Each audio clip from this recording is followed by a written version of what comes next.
My sister-in-law sabotaged my marriage for her own gain, spreading lies and draining our finances. I fought back with evidence, exposed her deception, and reclaimed my life, turning pain into strength.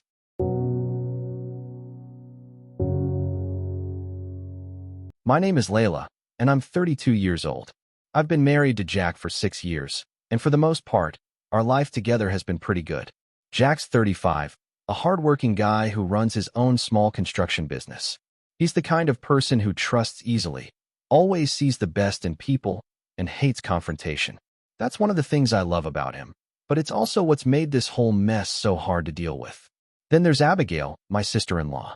She's Jack's younger sister, 28, single, and honestly, one of the most selfish people I've ever met. She's got this way of smiling at you while twisting everything to her advantage. And that's exactly what she's been doing, trying to drive a wedge between me and Jack for her own gain. It all started about a year ago when Abigail moved back to our town after losing her job. She'd been working some fancy marketing gig in the city, but when that fell apart, she came crawling back, asking Jack for help. He didn't even hesitate. "She's family," he said, and offered her a spare room in our house until she got back on her feet. I wasn't thrilled about it, but I didn't argue. I figured it'd be temporary. Big mistake. Abigail didn't just settle in, she took over. And worse, she started planting little seeds of doubt in Jack's head about me, all while pretending to be my best friend. The main problem kicked off when Jack's business hit a rough patch. Construction slowed down, and money got tight. Abigail saw her chance.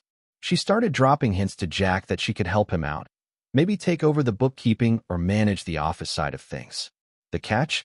She needed a salary, and she wasn't shy about asking for a big one. Jack didn't have the cash to hire anyone, let alone pay her what she wanted. But Abigail didn't care. She just kept pushing, saying things like, "I'm family, Jack. You can trust me. Layla doesn't even understand how hard you work." That last part stung because I've always supported Jack's business.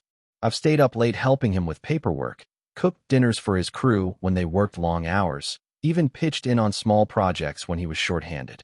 But Abigail? She'd sit on the couch scrolling her phone while I was busting my ass. One night, I overheard her talking to Jack in the kitchen. I'd just gotten home from my part-time job at the local library. Yeah, I worked too, because we've been trying to save up for a house, and I was exhausted. I walked in quietly, and there she was, leaning over the counter, her voice all soft and concerned. "Jack, I hate to say this, but I think Layla's been spending too much lately. I saw some receipts in the trash, new clothes, coffee runs. Maybe that's why things are so tight right now." My jaw dropped. I hadn't bought new clothes in months, and the coffee? That was one $3 latte I treated myself to after a 12-hour shift. Meanwhile, Abigail had ordered takeout 3 times that week on Jack's credit card. I wanted to storm in and call her out, but I held back. I needed to think this through. That was the moment I realized Abigail wasn't just annoying, she was dangerous. She was trying to turn Jack against me, painting me as the reason his business was struggling. Also, she could swoop in and play the hero. And Jack, being the trusting guy he is, was starting to buy it. I could see it in the way he'd look at me sometimes, like he was wondering if she was right. It hurt. We'd always been a team, and now she was tearing that apart. But that wasn't the only mess I had to deal with. Around the same time, another problem popped up, one that made everything 10 times harder. My mom got sick. Not just a cold or something small, but a real scare. She'd been having chest pains for weeks and finally went to the doctor. They found a heart condition that needed surgery, and fast. My parents don't have a lot of money, and the medical bills started piling up. I wanted to help them, but with Jack's business struggling and Abigail mooching off us, our savings were already stretched thin. I didn't tell Jack right away because I didn't want to stress him out more. That turned out to be a mistake too.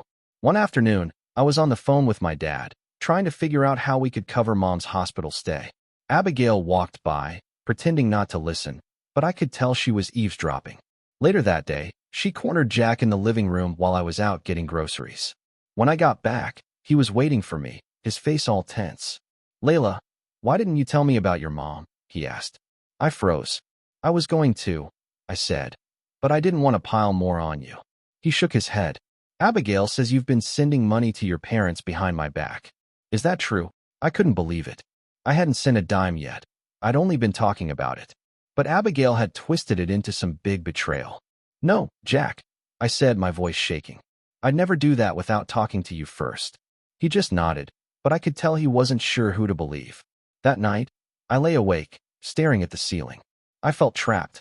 Abigail was poisoning my marriage, my mom was sick, and I couldn't even help my parents without risking a fight with Jack. I wanted to scream at Abigail, kick her out, tell her to get a job, and stop leeching off us. But I knew that wouldn't work. Jack would defend her, and it'd only make me look like the bad guy. I had to be smarter than that. I had to find a way to expose her without losing Jack in the process. The next morning, I decided to dig a little deeper.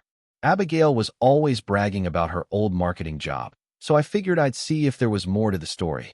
I didn't have much to go on, but I remembered she'd worked for a company called Bright Edge. While she was out job hunting, aka probably sipping lattes at some cafe, I Googled it. Turns out, Bright Edge had laid off half their staff last year, but there were rumors online about why Abigail really left. A couple of old coworkers had posted vague comments on social media about someone being let go for fudging expense reports.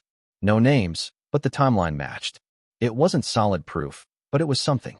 If Abigail had a history of being shady, maybe I could use that. I didn't confront her right away. Instead, I started keeping track of everything she did. I saved receipts from her takeout orders, took screenshots of her social media posts where she bragged about living her best life while claiming she was broke, and even recorded a few conversations where she badmouthed me to Jack. It wasn't easy. Every time I heard her voice through the wall, twisting the truth, I wanted to barge in and yell. But I stayed calm. I had to play the long game. Things got worse before they got better. One evening, Jack came home looking wrecked.